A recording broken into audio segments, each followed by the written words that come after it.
fell in love with her courage, her sincerity. Even if the whole world indulged in wild suspicions that she wasn't all she should be. I love her.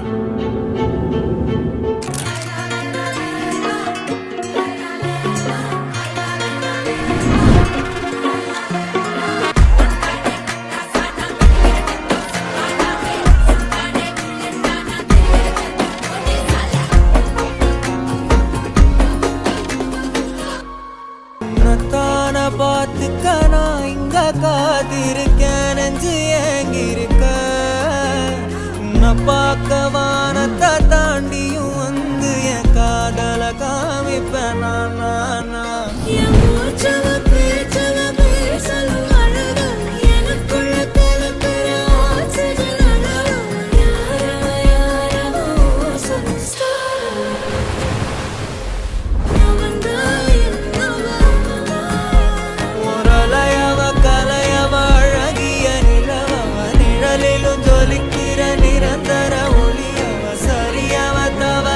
சிரிக்கிற சிரிப்புக்கு அவதான் காரணம்.